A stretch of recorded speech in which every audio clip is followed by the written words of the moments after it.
Oke, Assalamualaikum warahmatullahi wabarakatuh. Izin memperkenalkan diri, nama saya Safa Sartika Putri Arianti dari kelas 2B dengan NPM 2578256. Di sini saya akan mengerjakan presentasi kelompok yang ada pada modul 16, yaitu pada 16.1 ya, tentang ancaman dan kerentanan keamanan. Langsung saja ke 16.1.1 jenis ancaman. Jaringan komputer, kabel, dan nirkabel sangat penting untuk aktivitas sehari-hari. Individu dan organisasi bergantung pada komputer dan jaringan instruksi.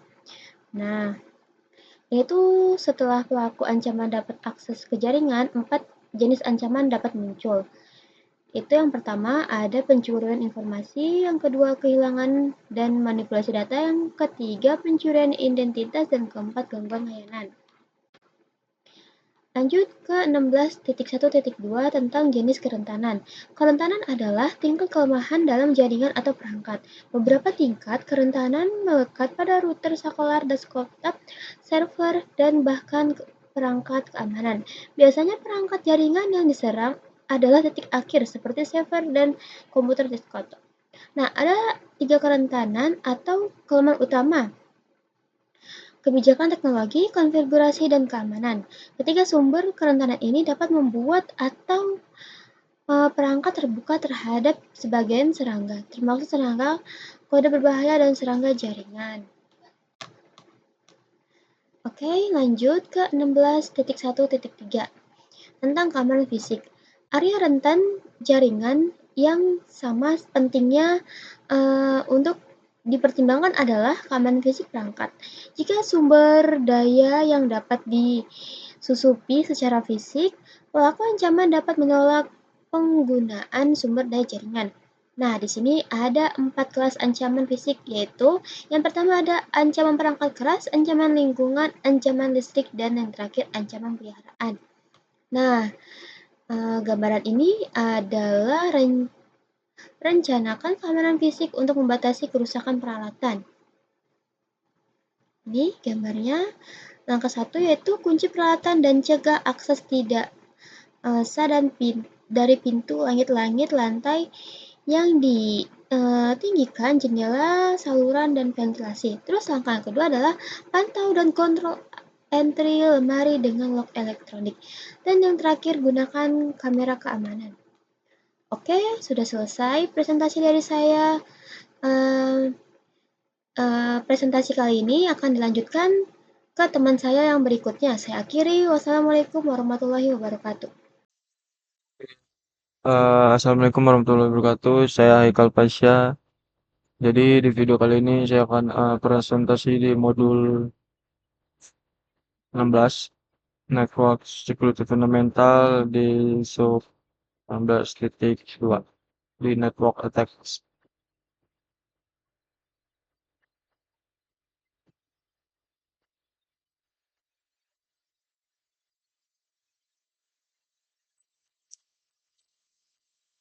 Di Network Attack ada serangan jaringan di 2.1 jenis-jenis malware. Jadi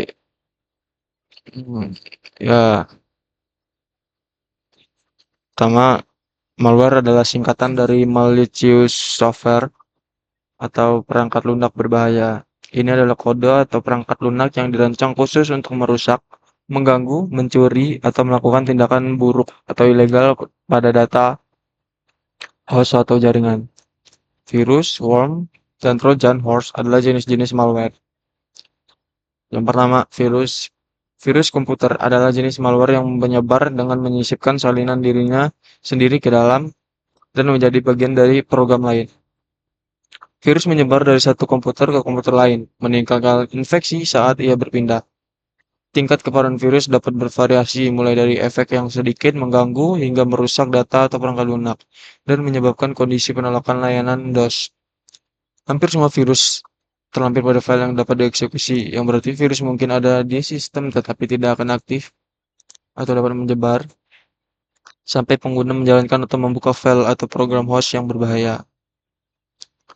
Ketika kode host dieksekusi, kode virus juga dieksekusi. Biasanya program host tetap berfungsi setelah virus menginfeksinya. Namun, beberapa virus menimpa program lain dengan salinan dirinya sendiri, yang menghasilkan program host sepenuhnya. Virus menyebar ketika perangkat lunak atau dokumen yang terlampir padanya ditransfer dari satu komputer ke komputer lain menggunakan jaringan, disk, berbagi file, atau lampiran email yang terinfeksi. Caching, caching ya. Bom komputer mirip dengan virus karena keduanya mereplikasi salinan fungsional dari diri mereka sendiri dan dapat menyebabkan jenis kerusakan yang sama. Benda dengan virus yang membutuhkan penyebaran file host yang untuk menyebar, worm tidak perlu menempel pada program untuk menginfeksi host dan memasuki komputer melalui kerentanan dalam sistem. Worm memanfaatkan fitur sistem untuk menyebar melalui jaringan tanpa bantuan. Kuda Troya. Trojan Horse adalah jenis malware lain yang dinamai berdasarkan kuda kayu yang digunakan Yunani untuk menyusup ke Troya. Ini adalah perangkat lunak berbahaya yang tampak sah. Pengguna biasanya tertipu untuk memuat dan menjalankannya di sistem mereka. Setelah diaktifkan, ia dapat melakukan berbagai serangan pada host, mulai dari mengganggu pengguna atau dengan jendela pop-up yang berlebihan atau mengubah desktop, hingga merusak host atau menghapus file, mencuri data, atau mengaktifkan dan menyebarkan malware lain seperti virus.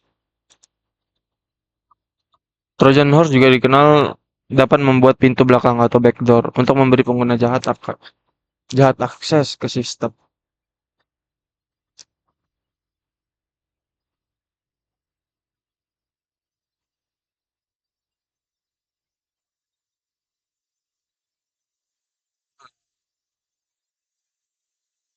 Oke, selanjutnya serangan pengintaian. Selain selain serangan kode berbahaya, jaringan juga dapat menjadi sasaran berbagai serangan jaringan. Serangan jaringan dapat diklasifikasikan menjadi tiga kategori utama, yaitu pertama serangan pengintaian, penemuan dan pemetaan sistem, layanan atau kerentanan. Lalu serangan akses, manipulasi data, akses sistem, atau hak akses pengguna tanpa izin. Lalu penolakan layanan, penonaktifan, atau kerusakan jaringan, sistem, atau layanan. Untuk serangan pengintaian, pelaku ancaman eksternal dapat menggunakan alat internet, seperti utilitas, NSLookup, dan WOIS, untuk dengan mudah menentukan ruang alamat IP yang ditugaskan ke perusahaan atau entitas tertentu. Oke, lanjut serangan akses. Serangan akses mengeksploitasi kerentanan yang diketahui dalam layanan autentikasi, layanan FTP, dan layanan web untuk mendapatkan akses ke akun web, basis data rahasia, dan informasi sensitif lainnya. Serangan akses memungkinkan individu untuk mendapatkan akses tanpa izin ke informasi yang tidak berhak mereka lihat. Serangan akses dapat diklasifikasikan menjadi 4 jenis. Pertama, serangan kata sandi, lalu eksploitasi kepercayaan, lalu pengalihan port, dan serangan man in the middle. Oke. Lalu serangan penolakan layanan. Serangan penolakan layanan atau DOS adalah bentuk serangan yang paling banyak dipublikasikan dan termasuk yang paling sulit untuk dihilangkan. Namun, karena kemudahan implementasinya dan potensi kerusakan yang signifikan, serangan DOS layak mendapat perhatian khusus dari administrator keamanan. Serangan DOS memiliki banyak bentuk. Pada akhirnya, serangan ini mencegah orang yang berwenang menggunakan suatu layanan dengan mengonsumsi sumber daya sistem. Untuk membantu mencegah serangan DOS, penting untuk selalu memperbarui sistem operasi dan aplikasi dengan pembaruan keamanan terbaru. Oke, oke, jadi itu saja presentasi dari saya. Cukup. Saya akhiri. Wassalamualaikum warahmatullahi wabarakatuh. Assalamualaikum warahmatullahi wabarakatuh. Perkenalkan nama saya Iman Nuraini dengan NPM 257820041. Di video kali ini saya akan menjelaskan modul 16.3 yaitu mitigasi serangan jaringan. Nah, sebelumnya kita telah memahami bagaimana ancaman cyber bekerja. Nah, selanjutnya kita akan bagaimana cara mencegahnya. Nah, dalam dunia keamanan cyber, kita menggunakan pendekatan defense in depth atau pendekatan berlapis.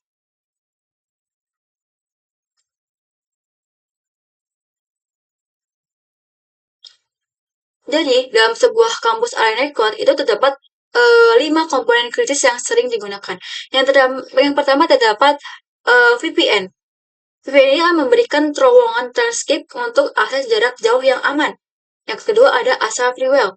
Freeware stateful yang mengizinkan lalu lintas keluar, tapi memblokir inisiasi koneksi dari luar. Yang ketiga terdapat IPS atau Intrusion Prevention System, yaitu memantau lalu lintas secara real time dan otomatis menghentikan serangan yang terdeteksi. Yang keempat ada ESA atau WSA, yaitu perangkat khusus untuk menyaring spam email dan malware berbasis web.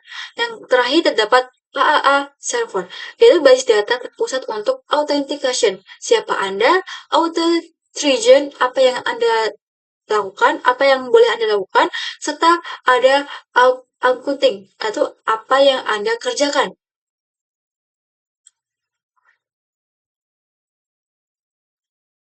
Nah, misalnya, keamanan bukan hanya soal mencegah serangan, tetapi juga pemulihan. Nah, kita harus melakukan backup.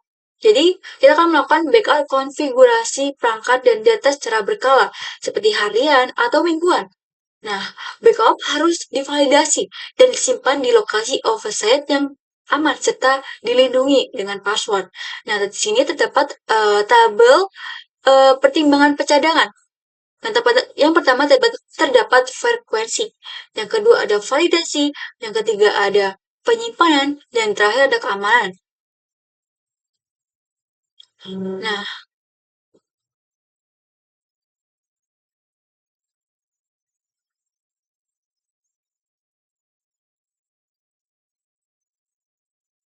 Nah, worm dan malware itu sering memanfaatkan celah pada sistem yang tidak diperbarui.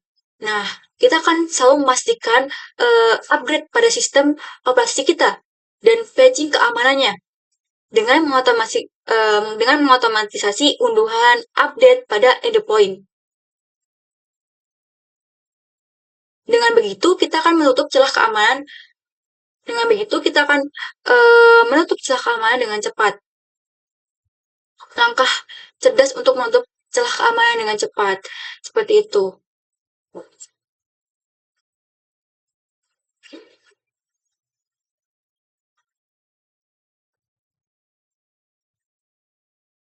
Nah, untuk mengatur siapa yang bisa masuk ke perangkat jaringan, kita menggunakan konsep AAA, yaitu yang pertama authorization, siapa Anda, yaitu proses identifikasi. Authorization, apa yang Anda lakukan, yaitu akses. Accounting, apa yang Anda lakukan, yaitu pencatatan aktivitas atau login. Nah, analogi ini seperti kartu kredit. Bank tahu siapa Anda, berapa limit belanja Anda, dan mencatat setiap transaksi yang Anda lakukan. Lalu kita masuk ke freeware. Nah, freeware adalah garda terdepan. Seperti fungsi sederhananya yaitu memisahkan jaringan internal dari internet. Ya, jadi, lalu lintas dari dalam, yaitu internal, ini diizinkan keluar dan kembali masuk. Namun, lalu lintas yang dimulai dari luar internet secara otomatis ditolak.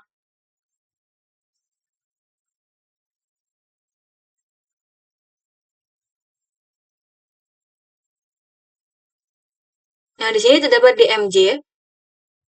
DMZ atau Demilitarized Zone itu untuk pelayanan publik seperti web server. Kita menggunakan DMZ. Ini adalah area khusus di firewall agar server bisa diakses dari luar tanpa membahayakan integritas jaringan internal. Nah, di sini terdapat jenis-jenis freeware. Nah, yang pertama terdapat packing filtering atau penyaringan paket.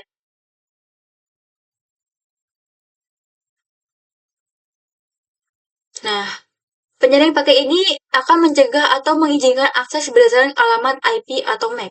Yang kedua ada penyaringan aplikasi. Itu mencegah atau mengizinkan akses oleh jenis aplikasi tertentu berdasarkan nomor port. Yang ketiga terdapat penyaringan URL, yaitu mencegah atau mengizinkan akses ke situs web berdasarkan URL atau kata kunci tertentu. Yang keempat terakhir yaitu inspeksi paket stateful atau SPI.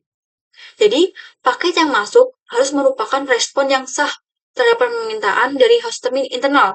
Paket yang tidak diminta akan diblokir kecuali diizinkan secara khusus. Nah, SLP juga dapat mencakup kemampuan untuk mengenali dan menyaring jenis serangan tertentu, seperti penolakan layanan DOS.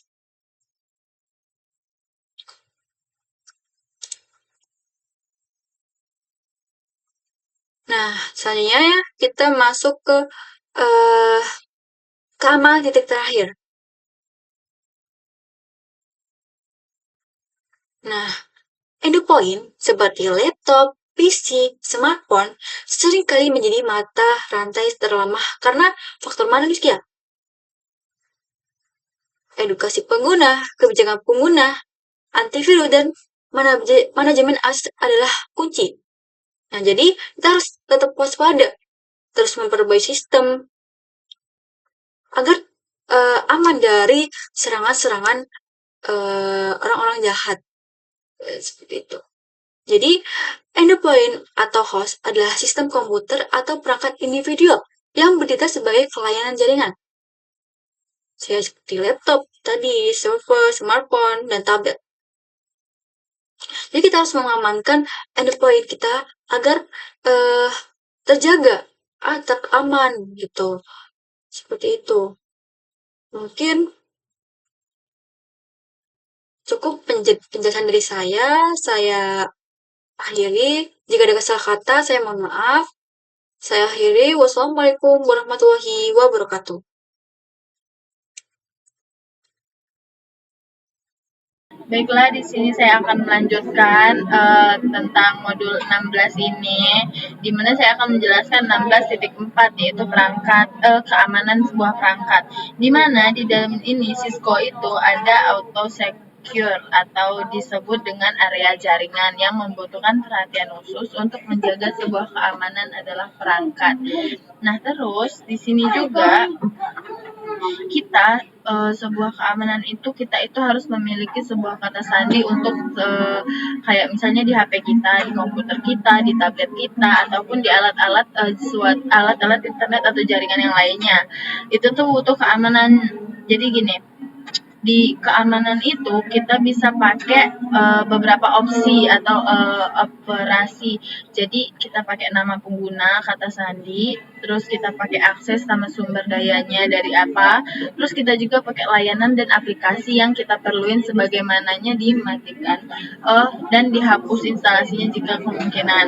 Nah, di sini kita pakai kata sandi, di mana kata sandi itu fungsinya untuk melindungi perangkat jaringan kita. Penting banget untuk menggunakan kata sandi yang kuat supaya nggak dibobol sama orang gitu. Nah, di sini kita ada beberapa pedoman untuk membuat sebuah kata sandi. Jadi, menggunakan kata sandi dengan panjang minimal 8 karakter, terus juga kata sandinya itu harus kompleks. Kita juga harus hindari kata sandi yang didasarkan pada pengulangan. Jadi, misalnya kayak di beberapa aplikasi, jangan sama, kalau bisa kata sandinya itu berbeda-beda. Nah, juga di sini kita itu pakai kita itu pakai salah satu mengeja kata sandi yang susah. Nah, misalnya kayak security nih ya, S-nya itu diganti 5. Pokoknya angka, huruf, dan simbol itu dicampur. Nah, juga di sini pokoknya gitu ya cara menulis kata sandi. Di sana ada kata sandi lemah, contoh kata sandi lemah dan kuat. Kata sandi lemah itu yang biasanya udah benar-benar sering gitu diucapin atau gimana gitu kan. Kalau yang kuat kan kayak campuran dari huruf, angka, simbol maupun karakter gitu. Pokoknya gitu ya. Nah, di sini ada keamanan kata sandi tambahan. Kayak kita pakai beberapa halnya, kayak kita inskripsiin semua kata sandi teks biasa, terus kita tetapin panjang kata sandinya, terus kita cegah serangan tebak kata sandi secara paksa atau brute force. Kita menonaktifkan akses model akses istimewa yang tidak aktif setelah jangka waktu tertentu. Jadi seperti itu, kita pakai perintah-perintah ini di sini ada ya untuk membuat sebuah kata sandi. Nah, di sini aku juga mengaktifkannya pakai SSH, di mana dia itu bakal nyederhanain akses perangkat jarak jauh, tapi tidak aman. Jadi, data yang terdapat pada paket telnet itu transmisikan tanpa inskripsi gitu. Karena alasan ini sangat disarankan untuk mengaktifkan SSH pada perangkat untuk akses jarak jauh yang aman. Di sini juga ada beberapa kriteria atau cara gimana kita mendukung sebuah SSH itu supaya aman. Ada 6 langkahnya. Pertama, kita konfigurasiin dulu hostnya, habis itu domain IP-nya, habis itu hasil kuncinya itu kita inskripsi, terus kita verifikasi, habis itu autentikasi, habis itu baru kita aktifin ke sebuah SSH seperti itu.